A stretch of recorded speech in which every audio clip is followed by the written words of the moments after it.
हाँ तो बच्चों नमस्कार। देखो बच्चों, पिछले क्लास में मैंने आपको क्वाड्रेटिक इक्वेशन मैंने बता दिया आपको व्हाट इज क्वाड्रेटिक इक्वेशन, कैसे उसके फॉर्मूले डिराइव होते हैं, कैसे दो रूट्स का सम किया जाता है, कैसे प्रोडक्ट किया जाता है, तमाम चीज़ मैंने बता दिया।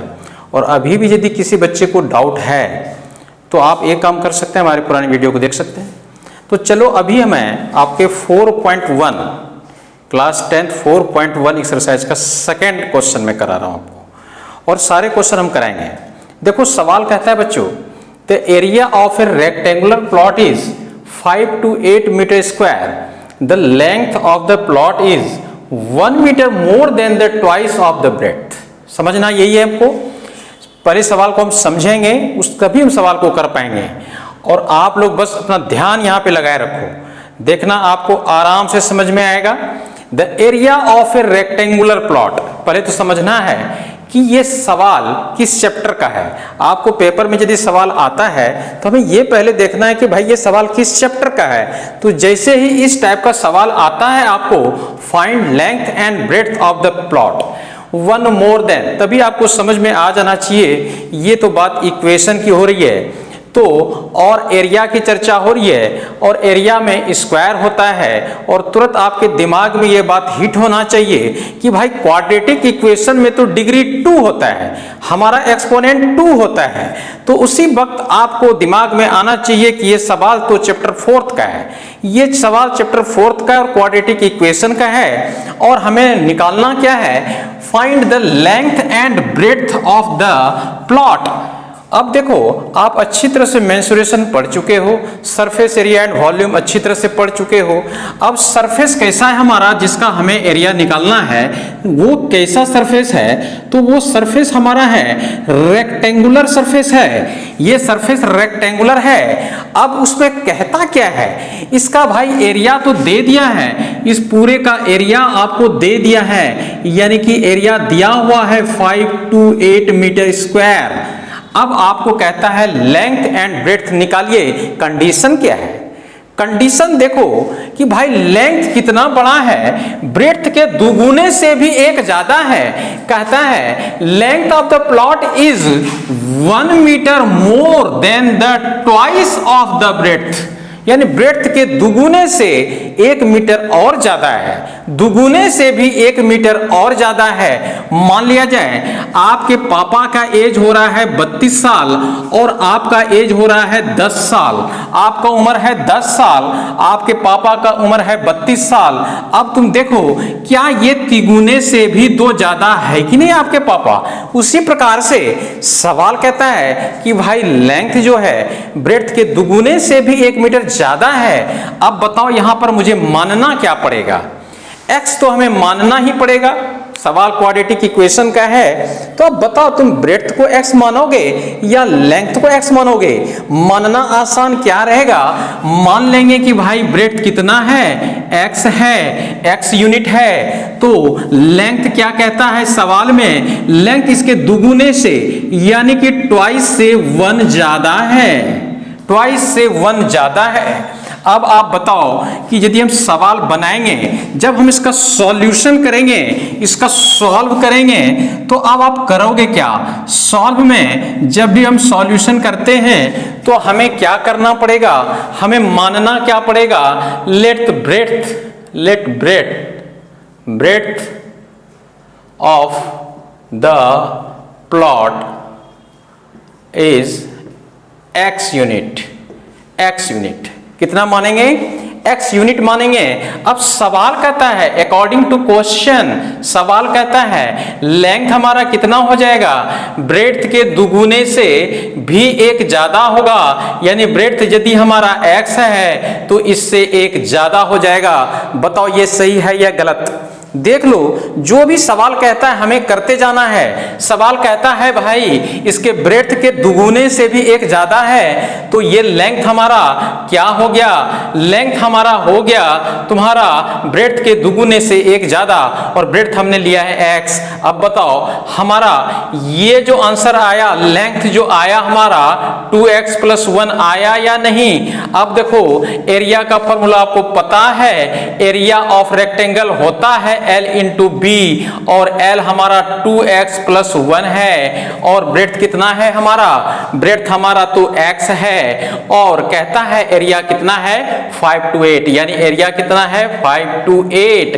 अब देखो, अब हम यदि आगे बढ़ते हैं तो x into 2x square plus x हो गया, यानी कि हमारा एक्सपोनेंट डिग्री 2 दिख गया। अब हमें क्वाड्रेटिक इक्वेशन बनाना आसान हो जाएगा।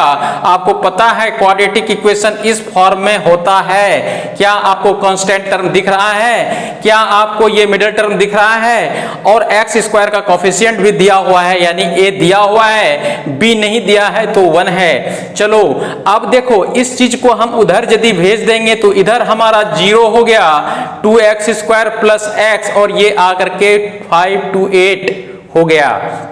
अब देखो, अब हमें x का वैल्यू निकालना है। अब x क्या होता है, रूट्स है। अब x का वैल्यू हम कैसे निकालेंगे, किस तरीके से निकालेंगे, आपको पता है कितने मेथड्स हैं, फैक्टराइजेशन मेथड हैं और उसके बाद कंप्लीट स्क्वायर मेथड से भी निकाल सकते हैं और थर्ड है हमारा फॉर्मूला मेथड। अब आप देख लो कि किस मेथड से आप निकालना चाहोगे। यदि आप चाहते हो कि भाई इसको फैक्टराइज करना चाहेंगे तो देख लो, इस दोनों का मल्टीप्लिकेशन कितना होगा, 28 का दुगुना 56, तो 5 का दुगुना कितना 10, 1056 क्या एक्स स्क्वायर, ये माइनस है ये प्लस में तो ये है। अब हम स्प्लिट करेंगे यदि मिडिल टर्म को तो हमें फैक्टराइज किसको करना पड़ेगा, हम फैक्टराइज इसको करेंगे। 1056 को हम कैसे लिखेंगे, देख लो आपको पता चल गया 528 गुने 2 होता है और 528 में देख लो हम यदि 2 का से डिवाइड करते हैं, 2 2 जा 2 6 जा 2 4 जा इंटू 2 इंटू 2। अब देख लो 2 6 4 को क्या लिख सकते हैं, 2 3 2 इंटू 2 इंटू 2। अब 2 6 जा इंटू 2 और ये तो पहले से 2 है। अब देख लो 33 इंटू 2, फिर 3 2 तो पहले से ही है। अब देख लो इसको भी यदि हम फैक्टराइज कर दें तो हमारा, अब देख लो सारे के सारे प्राइम फैक्टर्स हो गए, देख लो सारे के सारे प्राइम फैक्टर्स हो गए। 1 2 हमारा कितना हो गया 1 2 3 4, 1 2 3 4 और 3 और 11।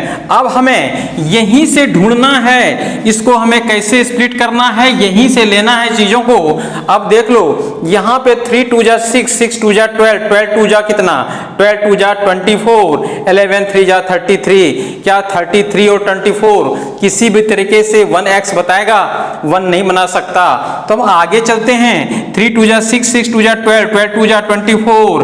अब यहाँ पर 11 2 जा कितना 22। क्या ये बना पा रहा है, नहीं बना पा रहा है। हम फिर से इसको एक बार चेक कर लेते हैं। 1056 को 5 2 8 इंटू 2 कर दिया, इसको 2 2 जा 4, 2 6 जा 2 4 जा 2 हो गया। फिर इसको 132 इंटू 2 कर दिया तो हमारा यहाँ पर एक और 2 आएगा। अब इसको हमने कर दिया इतना तो एक और 2 आएगा, यानी कि हमारा अब इसको कर देंगे इतना तो एक और 2 आएगा। शायद हमारा एक 2 कम हो रहा था। तो अब देखते हैं हम 2 2 जा 4, 2 जा 8, 2 जा 16, 16 2 जा कितना हो गया 32 और इधर कितना है 33। यानी कि अब हम इसको स्प्लिट कर सकते हैं। 0 equal to 2x square plus कितना करोगे 33x माइनस 32x और यहाँ पर 5 to 8 है। अब आप देख लो कि अब आराम से आपका सवाल बनने वाला है। 0 इक्वल टू हो गया, यहाँ से 2x यदि आपने लिया, यहाँ से आप कितना लोगे, हम ये पता नहीं है कि अब हमें क्या लेना चाहिए। इन दोनों में क्या आप लोगे कॉमन, कॉमन क्या लोगे। अब देख लो आप कॉमन यहाँ से आप एक चीज ले सकते हो, x ले सकते हो। x ले लोगे तो इसमें बचा 2x, इसमें बचा 33। यहाँ से यदि आपने क्या लेना है, आपको 16 ले लिया तो यहाँ पर हो जाएगा हमारा 2x और यहाँ पर हमारा हो जाएगा 33। अब देखो कि यहाँ पे आपका ये यहाँ पर ये तो हमारा 0 इक्वल टू क्या चलेगा 2x प्लस 33 और यहाँ पे x माइनस 16। अब देखो दो फैक्टर भी मिल गया, यानी कि क्वाड्रेटिक इक्वेशन में दो फैक्टर होते हैं। अब देखो यदि दो फैक्टर का मल्टीप्लिकेशन प्रोडक्ट 0 है तो क्या होगा, दो फैक्टर का मल्टीप्लिकेशन 0 है, दो फैक्टर का प्रोडक्ट 0 है तो आइदर क्या होगा, either 2x plus 3 equal to 0 तो 2x इक्वल टू हो जाएगा -3 एंड x इक्वल टू -3/2, या नहीं तो और इतना बराबर भी 0 हो सकता है। तो यहां पर x का वैल्यू क्या आया 16। अब तुम बताओ ब्रेड्थ इसको लोगे या इसको लोगे, क्या ब्रेड्थ माइनस में आएगा, नहीं आएगा, क्या फ्रैक्शन में आएगा, नहीं आएगा। तो ब्रेड्थ हमने माना था x और ब्रेड्थ हमारा निकल गया 16। तो सो ब्रेड्थ इज 16 और एज पर क्वेश्चन जैसा कह रहा है भाई लेंथ क्या हो जाएगा, लेंथ कहता है कि लंब चौड़ाई के दुगुने से भी एक ज्यादा है, यानी कि 2 × 16 + 1 हमारा 32 + 1 यानी कि 33 मीटर हमारा क्या हो गया, लेंथ हो गया, और 32 मीटर क्या हो गया, ब्रेड्थ हो गया। आंसर क्या हुआ, आंसर हमारा हुआ 33 और 32 मीटर। अब देखो दूसरा सवाल क्या कहता है, दूसरा सवाल कहता है the product of two successive positive integers. आपको यह समझना है कि इंटीजर्स कैसा है, पॉजिटिव है यानी कि प्लस में है। चलो हम सॉल्यूशन यदि इसका देखते हैं तो देखो बच्चों इसको हम कैसे बनाएंगे, तो लेट फर्स्ट पॉजिटिव इंटीजर्स आपको बोला गया है। तो पॉजिटिव इंटीजर्स में जब भी बोले आपको तो आप x मान लो प्लस में। अब नेक्स्ट कहता है सक्सेसिव, तो अकॉर्डिंग टू क्वेश्चन आप क्या बोलोगे कि नेक्स्ट क्या होगा, अगला एक जोड़ने से ही मिलेगा। और अब देखो दोनों का प्रोडक्ट कहता है तो ATQ सेकेंड इंटीजर्स मतलब दूसरा इंटीजर्स, आपको सेकेंड इंटीजर्स क्या लेना पड़ेगा, सेकेंड इंटीजर लेना पड़ेगा x + 1। अब कहता है सवाल में दोनों का प्रोडक्ट कितना है, तो दोनों का प्रोडक्ट दिया हुआ है 306। अब देखो यहां भी x² + x, यदि इसको बुला लेंगे उधर से हो गया 0, हमारा क्वाड्रेटिक इक्वेशन बन गया, आपको मार्क्स मिल गए। अब यदि मान लिया जाए x का वैल्यू आपका रूट्स गलत भी आता है तो भी घबराने की कोई बात नहीं है, आपको नंबर तो यहीं पर मिल जाएंगे क्योंकि आपने क्वाड्रेटिक इक्वेशन बना दिया। अब हम इसको जब सॉल्व करेंगे तो देख लो इन दोनों का मल्टीप्लिकेशन कितना हो जाएगा, x² और 306 को आप कोने में ले जा करके इसको प्राइम फैक्टराइजेशन करोगे तो देख लो यहाँ पे 2 है, 2 5 जा 2 3 जा। अब देख लो 3 है, 3 5 जा 3 1 जा, 3 से करोगे 3 17 जा। अब हमारा सारा ये प्राइम फैक्टराइजेशन हो गया इसका। अब देखो अब हमें करना है क्या, बीच में है सिंगल x यानी 1x, 1 कैसे मिलेगा, 18 - 17 1 मिल जाएगा हमको। तो चलो हम इसी को पकड़ लेते हैं और यहाँ पे बीच वाला चीजों को हम इसको 18 × 17 कर देंगे, 18 - 17 कर देंगे क्या x, 18x - 17x कर देते हैं तो हमारा अब जो है आंसर आ जाएगा। अब देख लो x हमने कॉमन ले लिया, यहाँ पे 18 आया, -17 लिया, यहाँ पर x आपका देख लो ध्यान से, यहाँ से माइनस, यहाँ से माइनस, दोनों से हमने माइनस को कॉमन ले लिया। तुमको पता है माइनस कैसे बनता है, माइनस इंटू माइनस से ही बनता है, और आपने एक माइनस इधर से ले लिया। तो यानी कि हमारा आंसर क्या आएगा, अब आप देखना यहां पे कि अब देखो यहां पर x + 18 है, यहां x + 18 है, आपने यहां भी कॉमन ले लिया, यहां भी हमारा क्या बचा ये और 0, फिर से 2 फैक्टर मिल गया।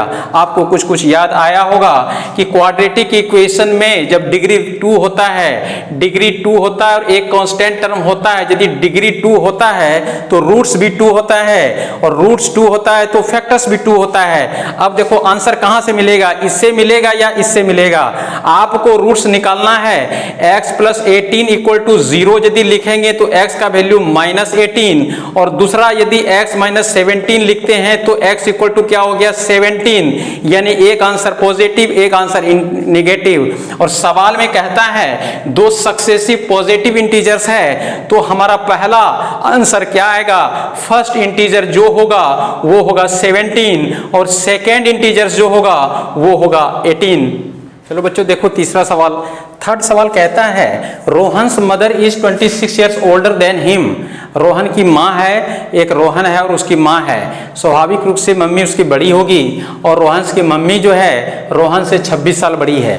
26 year older than him, the product of their edges 3 years from now will be 360। अब देखो सवाल हमें समझना है कि माँ का एज जो है 26 साल ज्यादा है बेटे के एज से, लेकिन कहता है the product of their edges 3 years from now, यानी कि 3 वर्ष के बाद क्या हालत हो जाता है, दोनों के उम्र का प्रोडक्ट जो है, दोनों के उम्र का गुणनफल जो है वो 360 हो जाता है। तो बताइए कि रोहन का प्रेजेंट एज क्या है। सवाल बहुत ही आसान है, अभी तक यदि आपने सवाल समझ लिया है तो मुझे नहीं लगता कि कोई दिक्कत आपको होने वाली है। अब देख लो कि सवाल का सॉल्यूशन हम कैसे करेंगे, और सवाल बहुत ही इंपॉर्टेंट है, कई बार पूछा गया है आपके पेपर में, ये सवाल इंपॉर्टेंट सवाल है। चलो देखते हैं, एक रोहन है और एक उसकी मम्मी है, एक रोहन है और एक इसकी मम्मी है। सवाल में कहता है रोहन की मम्मी जो है रोहन से ज्यादा है 26।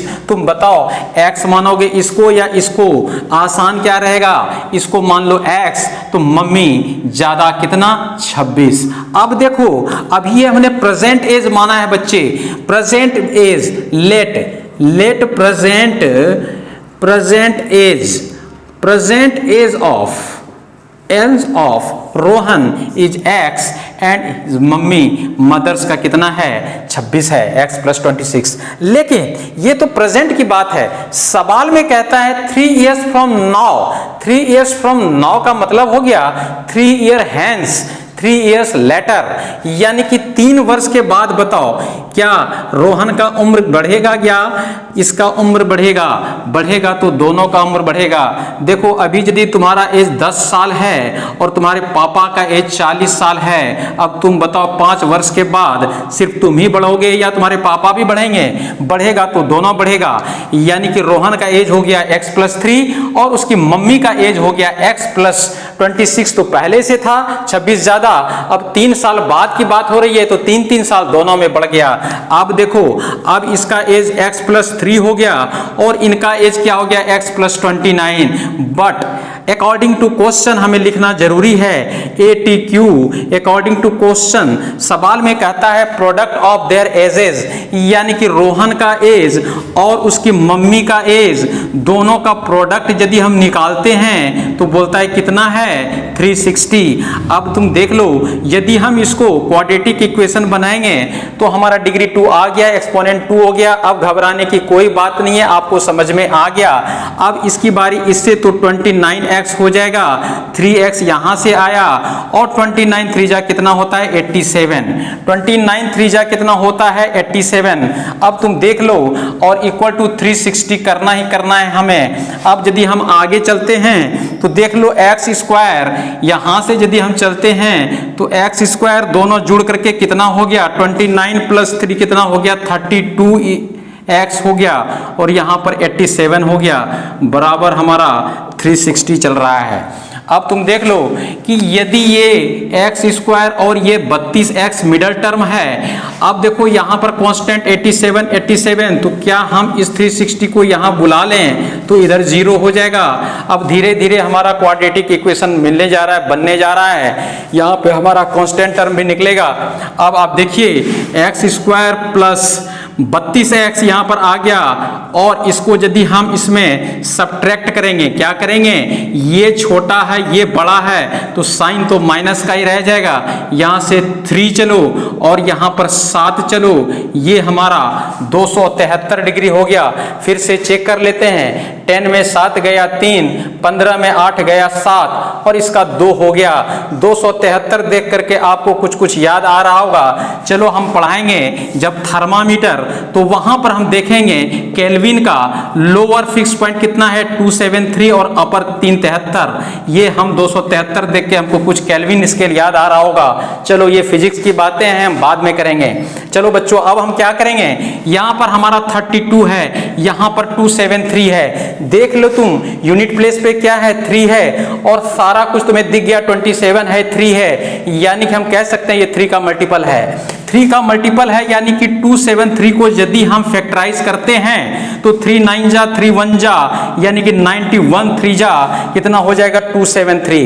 अब तुम देखो क्या 91 किसी टेबल में है तो आपको याद होगा कि 13 7 जा 91 ही होता है। अब देख लो यहाँ पर 21 और यहाँ पर 13, क्या ये दोनों मिलकर के कुछ 32 बनाएगा, क्या नहीं बन रहा है। 13 सत्य 91 3 कम 3 सत्य हो गया। अब देखो कहीं कुछ छूट तो नहीं रहा है, हमें ये भी देखना है। अब देखो हमें बीच का 32 लाना है, बीच का 32। अब देखो 32 कैसे आएगा, क्या 13 और ये 21 दोनों मिलकर के 32 बनाएगा, 32 तो यहाँ पर नहीं बना रहा है, तो कैसे होगा। अब हमें देखना है कि यहाँ पर 13 3 39 हो गया, 13 3 जा 39 हो गया और 39 में यदि हम 7 माइनस कर देते हैं, सब्ट्रैक्ट कर देते हैं तो शायद ये मिडिल टर्म स्प्लिट हो सकता है। अब देखो मिडिल टर्म हमारा स्प्लिट हो गया, एक्स स्क्वायर प्लस 39x में हमें क्या करना है, घटाना है या जोड़ना है। चूंकि हमें 32 लाना है तो 7x घटाना पड़ेगा और चेक करेंगे इन दोनों का प्रोडक्ट कितना होना चाहिए, इन दोनों के प्रोडक्ट के बराबर होना चाहिए, तभी मिडिल टर्म हमारा स्प्लिट हो पाएगा। माइनस में 273 है, इस जीरो को भूलना नहीं है। अब देखो यहां पर x यदि हमने कॉमन ले लिया तो हमारा 39 आ गया अंदर। अब देखो यहां माइनस तो माइनस को भी लेना पड़ेगा। अब देखो 7 को हमने ले लिया तो अब यहां पर क्या आएगा x। अब देखो माइनस कैसे बनता है, प्लस इंटू माइनस से, और माइनस तो आपने कॉमन ले लिया है यानी कि प्लस हमारा अंदर रह जाएगा। अब 7 से डिवाइड करेंगे, 7 3 जा 21 और 7 9 जा 63। अब तुम देख लो कि हमारा इसमें और इसमें इस दो टर्म में क्या कॉमन है, x प्लस 39 कॉमन है और तो बचा क्या x माइनस 7। और ध्यान रहे कि इस जीरो को भूलना नहीं है, इस जीरो को भूलना नहीं है हमें। अब तुम देख लो यहाँ पे 2 फैक्टर तैयार हो गया। आपको हर वक्त याद होना चाहिए कि भाई ये यदि क्वाड्रेटिक इक्वेशन है, डिग्री 2 है तो इसके फैक्टर्स कितने होंगे, 2 फैक्टर्स होंगे। पिछली वीडियो में है इन चीजों की चर्चा, चेक कर लेना। अब तुम देखो 2 फैक्टर का प्रोडक्ट 0 कब होगा, जब x प्लस 39 0 हो जाए या और x माइनस 7 0 हो जाए। x प्लस 39 0 यदि होता है, x प्लस 39 यदि 0 होता है तो आपको यहां पर x का वैल्यू माइनस 39 आता है और x माइनस 7 इक्वल टू 0 होता है तो x का वैल्यू प्लस में 7 होता है। अब तुम बताओ कि रोहन का उम्र माइनस में लोगे या प्लस में। माइनस में जाओगे तो पता नहीं उस वक्त रोहन कहाँ रहा होगा, माइनस 39 39 साल पहले, पता नहीं उसके माँ बाप भी रहे होंगे कि नहीं। ये तो बहुत पुरानी बातें हो जाती है। इसलिए प्रेजेंट एज आपको किसको लेना है, आपको आंसर में जो लिखना है present age of Rohan, present age of Rohan is 7 years and this is your answer. You can check with this answer, you can check with this answer. 7 आपने यदि रोहन को ले लिया और इस इक्वेशन में कहीं भी पुट कर दोगे द आंसर विल बी 360। चलो बच्चे बहुत इंपॉर्टेंट सवाल है आपका ये, और ये सवाल समझ लो कि पेपर में आने वाला सवाल है ये। अब देखो सवाल कहता क्या है, हमें ये समझना है पहले कि ये सवाल किस चैप्टर का है।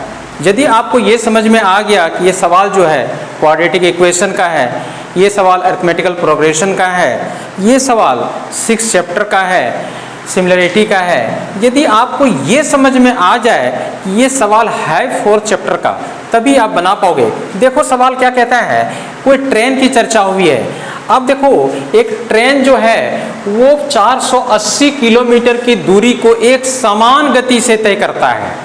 480 किलोमीटर की दूरी को एक समान गति से तय करता है और कहता है कि यदि इसके स्पीड को 8 किलोमीटर प्रति घंटा कम कर दिया जाए तो वही डिस्टेंस को कवर करने में उसको 3 घंटा ज़्यादा लगेगा। स्वाभाविक सी बात है, ये तो होना ही है। देखो कोई भी ट्रेन चल रहा है एक समान गति से, अब उसके स्पीड को हम कम कर दिए तो टाइम स्वाभाविक है ज़्यादा लगेगा। यदि स्पीड कम होगा तो टाइम ज़्यादा लगेगा, क्योंकि ये दोनों हमारा क्या है, व्युत्क्रमानुपाती है, इन्वर्सली प्रोपोर्शनल है।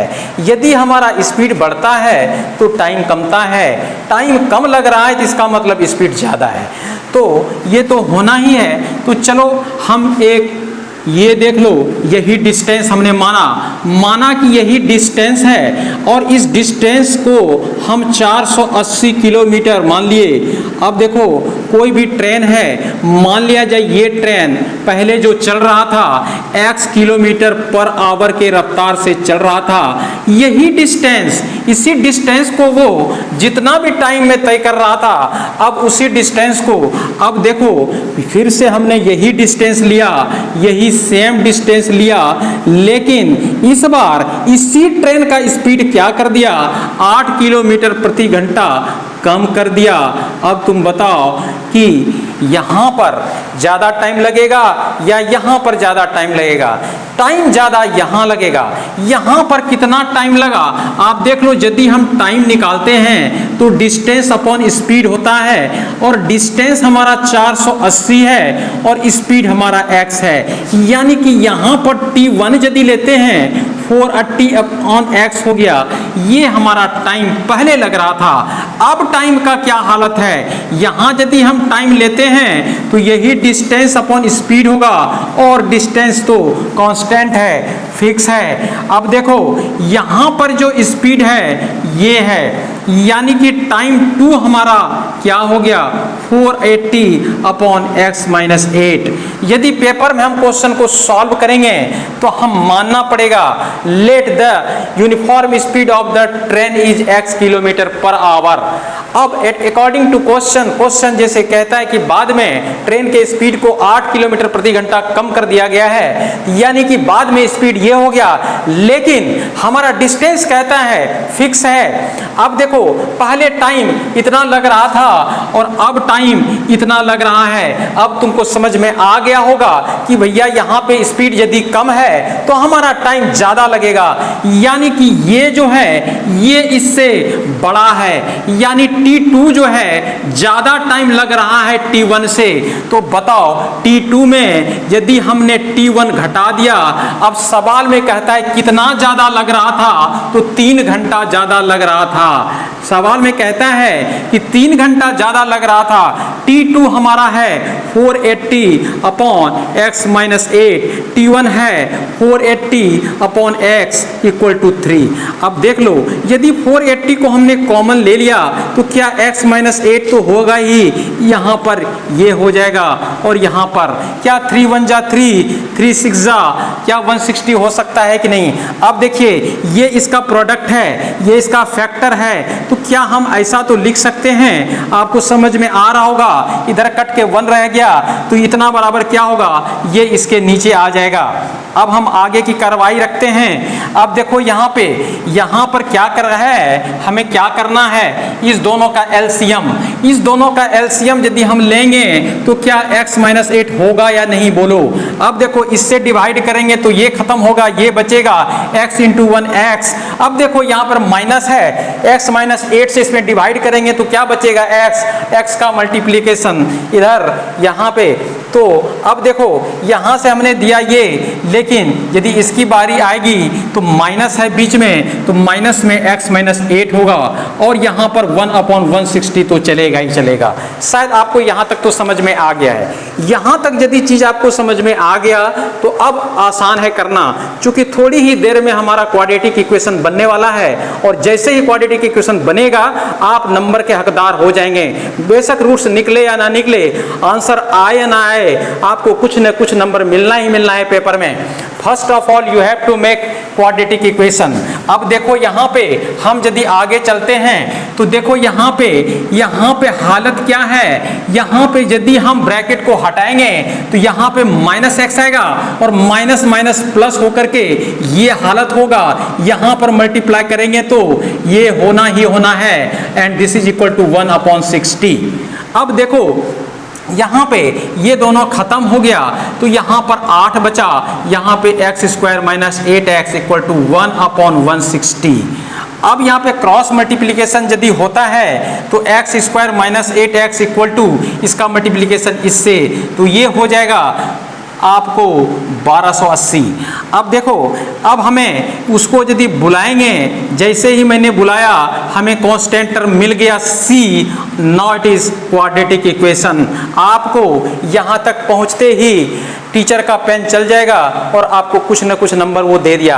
अब वो लास्ट में चेक करेंगे कि भाई स्पीड कितना निकाला है इस बच्चे ने ट्रेन का स्पीड तो x है और x का वैल्यू निकालना जरूरी है। अब देखो मिडिल टर्म यहाँ पे -8x है। अब देखो इन दोनों का मल्टीप्लिकेशन क्या होने वाला है, -1280, और इसको यदि हम फैक्टराइज करते हैं तो फैक्टराइज करने के लिए हमने बताया ही तरीका आपको। यहाँ से यदि 2 लेते हैं तो यहाँ पर ये होगा, 2 लेते हैं तो ये होगा, और 2 लेते हैं तो इतना होगा, फिर 2 लेते हैं तो ये होगा, 2 से ये होगा और 2 से ये होगा, 2 से ये होगा, 2 से ये होगा। यानी सारे प्राइम नंबर्स मुझे मिल गया, यानी कि ये प्राइम फैक्टराइजेशन इसका हो गया है। अब देखो इसको चेक करना है, यदि कहीं गलत है 5 2 जा 10, 10 2 जा 20, 20 2 जा 40, 40 2 जा 80, इस तरह से आप एक बार चेक कर लो कहीं कोई नंबर रह तो नहीं गया। अब हमें -8x लाना है। अब देखो हम यदि यहाँ से 2 2 जा 4, 4 2 जा 8, 8 2 जा 16, 16 2 जा 32। अब देखो यहाँ से यहाँ तक 32 है, 5 दूनी 10, 10 दूनी 20, दूनी 40, यानी 32 और 40 बना सकता है 8। 40 में 32 को घटा देंगे तो 8 बना सकता है। 40 में यदि हम 32 को घटाएंगे तो प्लस में 8 बताएगा, लेकिन -40 में यदि 32 को जोड़ देंगे तो ये माइनस का 8 बनाएगा। तो इसलिए यदि यहाँ पर हमें माइनस का 8 बनाना है तो हमें क्या करना पड़ेगा, -40x आगे और यहाँ पर 32x, यहाँ पे ये हालत होगा। अब आप सवाल आराम से बन गया, ये आपका आंसर अब आने ही वाला है, आपको बिल्कुल चिंता नहीं करना है। ये देख लो आपके आंसर हाजिर हो गए हैं। x -40 हमने कॉमन लिया, हमारा इधर रह गया इतना और ये हो गया। अब आपको कुछ कुछ फिर से याद आया मेरी बात कि भाई ये तो क्वाड्रेटिक इक्वेशन है, इसके 2 ही फैक्टर होने हैं। अब देखो 2 फैक्टर यदि इसके हो गए तो आइदर दिस विल बी 0 और this will be 0। If x -40 equal to 0, x equal to +40, if x + 32 equal to 0, यदि if x + 32 equal to 0, x equal to -32। अब बताओ कि कभी ट्रेन का स्पीड तुमने देखा है कि ट्रेन पीछे जा रहा है? बिल्कुल नहीं, हमेशा ट्रेन अपने लक्ष्य की ओर जाता है। इसलिए आपका आंसर क्या आएगा, 40। Your answer is uniform speed of the train, uniform speed of the train, uniform speed of the train is 40 km/h and this is your answer। Okay, अब देखो बच्चों, अब मैं आपको पढ़ा तो रहा हूँ, अब आपको कमेंट करना है, आपको लाइक करना है और आपको सब्सक्राइब और शेयर भी करना है, हर चीज़ करना है। लेकिन ध्यान रहे आप धीरे धीरे चीज़ों को समझते जाओ, आपको कोई दिक्कत नहीं होने वाला है। एक एक सवाल मैं आपको कराऊंगा और बहुत ही अच्छी तरह से, बस खूब ध्यान दो तुम लोग।